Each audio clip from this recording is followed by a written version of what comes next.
It's hard to explain OCD. A lot of people don't get it. I have depression and anxiety, but people, they get that. OCD, it's a little different. Like, the way that it develops for me is, like, I'm convinced that I am a really shitty parent. I feel like I'm abusing my child, and it just haunts me every day. And I know that's not true, because I am not a father. I don't have any kids. I don't have any kids in my entire life. There's no reason. That's how fucked up OCD is. Another way I've had to explain it is from an analogy I saw on an OCD clinic's website. I think does a pretty good job of explaining it.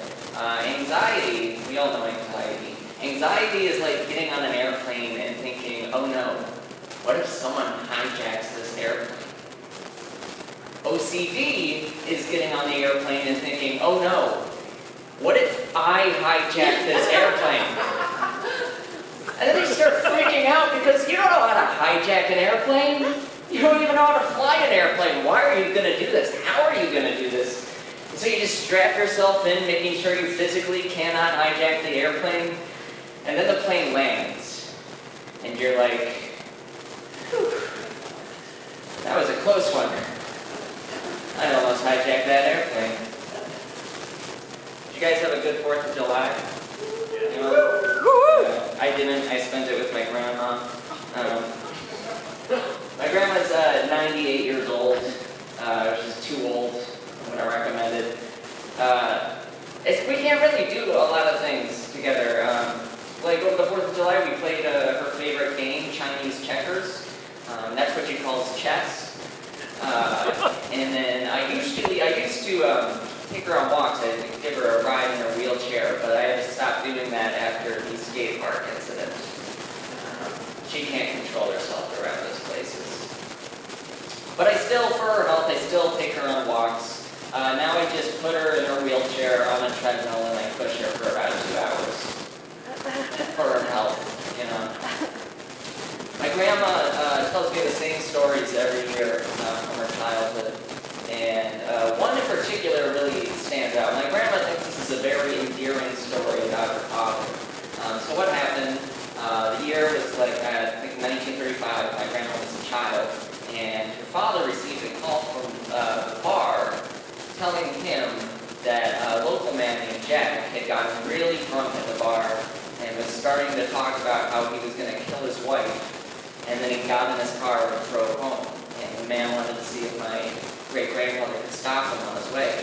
So my great-grandfather runs out in the street, he waves down Jack's car, he gets in the car, and he takes all the bullets out of his gun.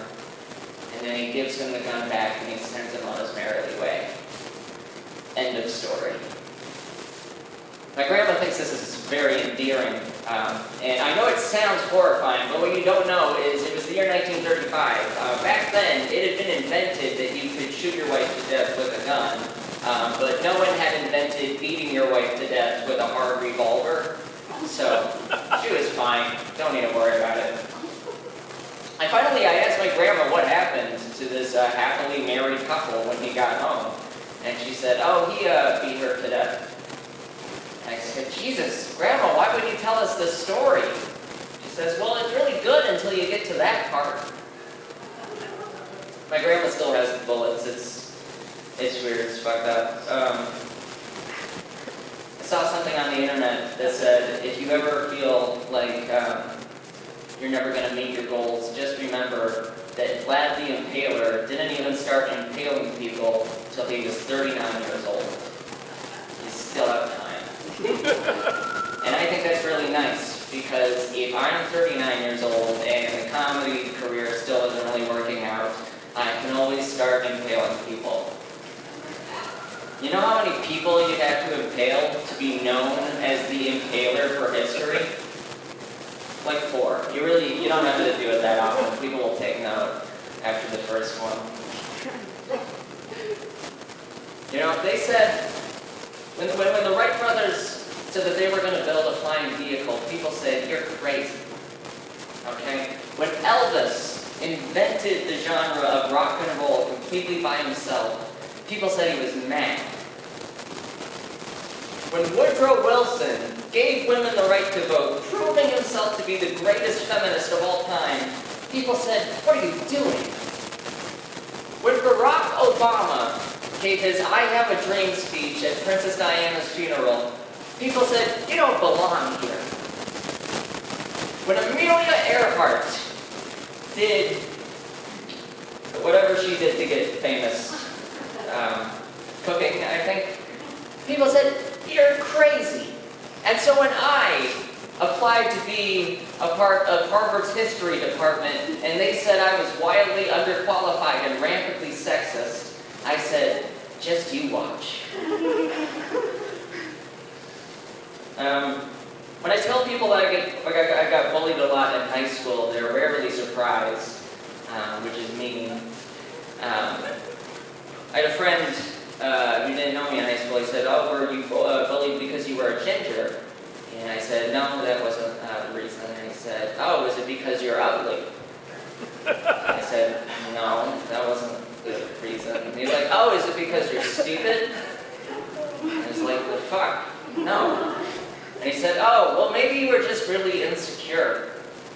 I said, "Yeah, I wonder why." No, I didn't get bullied for any of that stuff. The reason I was bullied was because I was a C-section. I didn't think it was going to be a big deal when I brought it up, but for 4 years, I was known as the tumor baby across 2 different schools. I transferred and they found out. Yeah, so they called me the tumor baby. They wouldn't let me celebrate my birthday because technically I was never born. I was removed. My retort to them was always, "Oh yeah, well at least I haven't touched my mom's vagina yet." And that usually would get them to leave me alone. I still haven't, by the way. Don't plan on it. Really, Bert, that's the only time that it's appropriate to touch your mom's vagina. There's no other time in your life where that would make sense. You know, it's 3 people in the world, 3 types of people. There are people who are C-sections, there were people who have touched their mom's vagina once, and then there are people who I don't associate with. Those are the 3 types. Thank you very much.